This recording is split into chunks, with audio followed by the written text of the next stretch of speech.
About a day ago, uh, breaking news came through that our left winger, right-footed left winger Mykhailo Mudryk, had been charged by the FA over drug. I don't know what to call it. I don't want, but over doping. So meaning that he's going to be facing some good time off the pitch. Of course, he's going to appeal.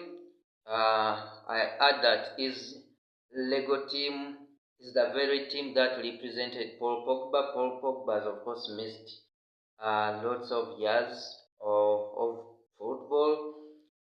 We play that Mykhailo Mudryk overcomes this.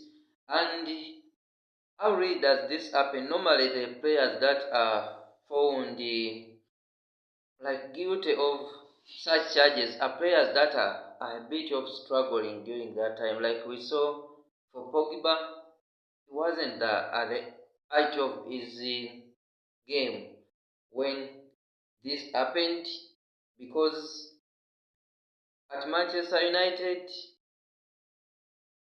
you saw him dominating things. The midfield, of course, Manchester United wasn't so successful at the time, but he was that player. You could say that whether the club is doing well or not, he was good. Also, maybe I recall, was it Colo Toure at Manchester City? Things happen when players are particularly not doing well. Like Paul Pogba had fallen off a bit when he went to Juve, and now for Mykhailo Mudryk, he has also not been doing so well. Then also they target players that maybe tend to use a lot of energy during the match, and I think the assumption is that these players could be taking in something that enhances their performances, and this is really something that is so unfortunate. So I think for Chelsea, do they miss Mykhailo Mudryk on the pitch? No. I think on the field, yes, because he is a player that was purchased for quite a lot of money. It was an expensive purchase.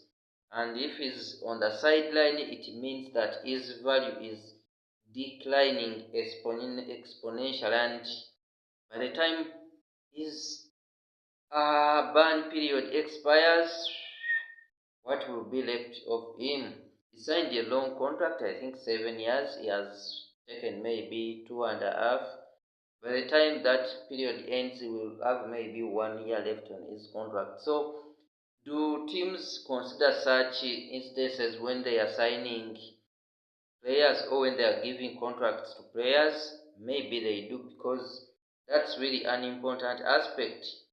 That's a mistake you can't give on the club, like we saw, I think, against Mendy, Manchester City's, was it Eduardo Mendy? No, the left back for Manchester City, who was being suspected of rape, and when the charges ended, of course, he was found not guilty. Um, it was Manchester City had not been paying him, but he hasn't been playing. So you even see what the conduct really the law says, because if a player is, say, maybe to have done something, later on it is discovered that actually they didn't do it, but they have missed a lot of time on the sidelines, it's affecting their career. How are they compensated? How do you cover for that?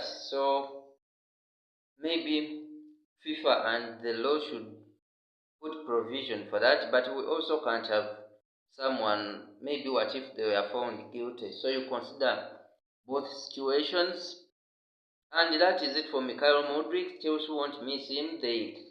Last season would add Sancho ahead of him even before he got banned. And then we are linked with a couple of signings. Mohamed Kudus. We have Malik Fofana from Lyon. Then Bino Jimmy Gittens from Borussia Dortmund. We have Esther Willian coming in. Even Mudryk or Neto can't both start on the right. One of them can start on the left wing. So Chelsea have options, and I think they are ready for that situation.